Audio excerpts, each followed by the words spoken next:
हरे कृष्णा। तो हम चर्चा कर रहे थे पिछले क्लास में कि किस तरह भगवान के दिव्य नाम का एक नाम अपराध, दिव्य नामों का उच्चारण का एक नाम अपराध है। हम जो भगवान के दिव्य शास्त्र है, पुराण है, शास्त्र है, उस शास्त्रों की निंदा करना, जो चतुर्थ नाम अपराध है। तो ये चतुर्थ नाम अपराध बहुत ही महत्वपूर्ण है, क्योंकि ये चतुर्थ नाम अपराध के बाद अगर हम शास्त्र के प्रति हमारा श्रद्धा नहीं है तो पांचवा और छठा नाम अपराध तो ऐसे ही हो जाता है। तो पांचवा नाम अपराध है भगवान के दिव्य नामों को एक काल्पनिक समझना। To consider the glories of Hare Krishna or the glories of chanting of Hare Krishna to be an imagination. जिस तरह हम देखते हैं कि अजामिल हम सुनते हैं, अजामिल एक बार नारायण का नाम लिया और तुरंत सब कुछ उसका बदल गया और यमदूत चले गए और जितना दुख था सब चला गया और फिर वो धीरे धीरे शुद्ध होने लग गया। तो हम सोचते हैं कि हम तो इतना दिन से हरि नाम कर रहे हैं, हमारा कुछ भी नहीं हो रहा है। तो शायद थोड़ा सा बढ़ा चढ़ा के बोल दिया गया है भागवत में। तो हमारे हृदय में ये एक शंका उत्पन्न होती है, शंका मतलब डाउट, ये एक डाउट उत्पन्न होती है, शंका उत्पन्न होती है कि शायद थोड़ा सा बढ़ा चढ़ा के कोई बोल दिया है भागवत में ताकि हमको प्रेरणा मिले जाने के लिए। जिस तरह बोला जाता है कि बच्चों को जब 11th 12th में पढ़ाई करते हैं तो आईआईटी में आप घुस जाइए, सब कुछ हो जाएगा और कुछ करने की जरूरत ही नहीं। पर आईआईटी में घुसने के बाद भी पढ़ाई करना पड़ता है, नौकरी के लिए बहुत ही संघर्ष करना पड़ता है, युद्ध करना पड़ता है, फिर जाके नौकरी मिलता है। तो क्यों ऐसे बोला जाता है कि 11th 12th में 11वीं और 12वीं कक्षा में कि आप आईआईटी में घुसिए ताकि सब हो जाएगा? क्योंकि आईआईटी में एटलीस्ट उसके वजह से वो थोड़ा परिश्रम करेगा आईआईटी में प्रवेश करने के लिए। तो शायद इस तरह उल्लेख करके, इस तरह का समझ के सुखदेव गोस्वामी और अलग अलग ग्रंथों में, शास्त्रों में, पुराणों में ऐसे वर्णन किया गया है कि हरि नाम कर दे, आप बस हरि नाम कर दीजिए, सब कुछ हो जाएगा। पर ऐसा नहीं है। हरि नाम का कोई भी जो गुण लिखा गया है शास्त्र में हरि नाम के बारे में, कोई भी काल्पनिक नहीं है, कोई भी एग्जैगरेटेड मतलब कोई भी बढ़ा चढ़ा के बोल नहीं दिया गया है। हर हरि नाम का जो भी गुण है कि एक कृष्ण नाम होए सर्व पाप क्षय, एक भगवान का नाम लेने से सारा पाप क्षय हो जाएगा, ये काल्पनिक नहीं है, ये बढ़ा चढ़ा के नहीं बोला गया है, ये संपूर्ण सत्य है, ये वैदिक दर्शन है जो भगवान की नामों की गुणगान किया गया है, जो असली में है। तो अगर असली में है तो हमारे जीवन में ये कार्य क्यों नहीं कर रहा? तो इस प्रसंग में एक सुंदर सा कहानी आता है श्रील रामानुजाचार्य के जीवन में। श्रील रामानुजाचार्य श्री वैष्णव संप्रदाय के आचार्य हुए और लक्ष्मण जी के अवतार। लक्ष्मण जी इस धरातल में कलयुग में आए भगवान श्री रामचंद्र और नारायण जी की उपासना को स्थापित करने के लिए रामानुजाचार्य के अवतार में राम अनुज लक्ष्मण आचार्य लक्ष्मण जी आए।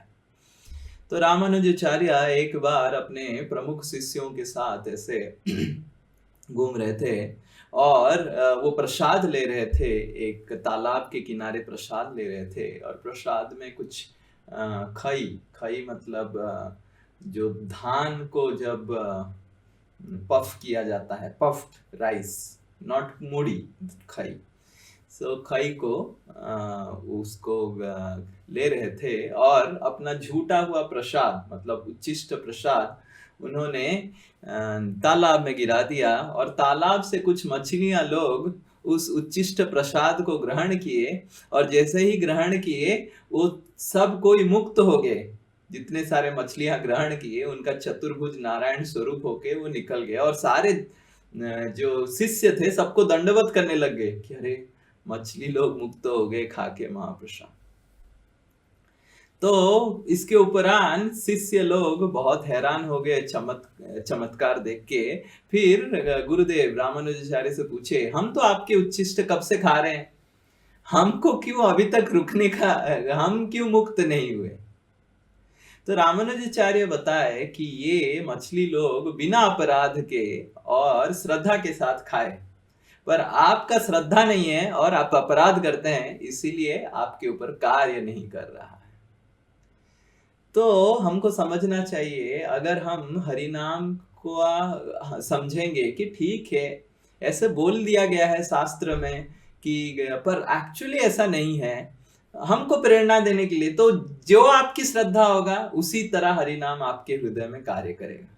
अगर आपकी श्रद्धा है कि ये हरि नाम हमारे मेरे हृदय को परिवर्तन कर देगा, हरि नाम की 16 माला नहीं, एक ही हरि नाम से मेरा हृदय परिवर्तन हो जाएगा, तो एक ही हरि नाम से परिवर्तन हो जाएगा, उसमें शक्ति है।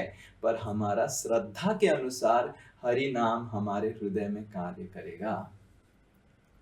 या फिर अगर हम अपराध विहीन होके नाम लेते हैं, नाम से कुछ एक्सपेक्ट नहीं करके मरण अवस्था में नाम लेते हैं, जैसे अजामिल लिया कि अजामिल ने बिल्कुल नाम उच्चारण करने से मैं रक्षा प्राप्त करूंगा ऐसे के नाम नहीं लिया, वो असहाय अवस्था में नाम लिया। तो दूसरा कंडीशन, अगर नाम हमारे ऊपर कार्य करता है जब हम असहाय अवस्था में भगवान का नाम लेते हैं, दिव्य नाम लेते हैं। असहाय अवस्था कब आएगा हमको पता नहीं, और असहाय अवस्था में हम हरि नाम करेंगे या कुछ और करेंगे वो भी हमको पता नहीं। एटलीस्ट हमको हर दिन दिव्य भगवान की दिव्य नाम, श्रील प्रभुपाद और हमारे आचार्यों की कृपा से हमको दिव्य नाम करने का मौका मिल रहा है, तो हमको श्रद्धा पूर्वक भगवान का नाम लेना चाहिए। जितना हम श्रद्धा के साथ, भक्ति भाव के साथ भगवान का दिव्य नाम लेंगे, कि ये कोई काल्पनिक चीज नहीं है, भगवान का दिव्य नाम हृदय को शुद्ध करता है, भगवान मेरे हृदय में बैठे हुए हैं, जब मैं हृदय पूर्वक श्रद्धा पूर्वक भगवान की दिव्य नाम लूंगा तो भगवान मेरे हृदय को संपूर्ण रूप से शुद्ध करेंगे और मेरे को मुक्ति का द्वार खोल के मेरे को वृंदावन धाम बुलाएंगे। ये श्रद्धा के साथ जो हरि नाम करता है उसकी हरि नाम में भगवान प्रसन्न होते हैं, श्रीमती राधा रानी प्रसन्न होते हैं। तो इसीलिए पांचवा जो अपराध है, हमको समझना चाहिए कि भगवान की जो हरि नाम है वो काल्पनिक नहीं है, वो संपूर्ण रूप से सत्य है और हमारी श्रद्धा के ऊपर अनुसार वो सत्य हमारे ऊपर कार्य करता है। हमारा जितना श्रद्धा होगा, 50% श्रद्धा है तो वो सत्य 50% हमारे ऊपर कार्य करेगा, पर वो 100% सत्य है, पर कार्य हमारे ऊपर 50% करेगा, क्योंकि हमारा श्रद्धा उस सत्य के ऊपर ओनली 50% है। तो इसीलिए हमारा सुदृढ़ विश्वास होना चाहिए कि हरि नाम हमारे हृदय को शुद्ध करता है, हरि नाम भगवान की प्रेम देता है, इसमें कोई भी शंका नहीं, ये कोई काल्पनिक चीज नहीं, ये परम सत्य है। हरे कृष्णा कृष्ण कृष्ण हरे हरे, हरे राम राम राम हरे हरे। श्री हरि नाम प्रभु की जय। हरे कृष्ण।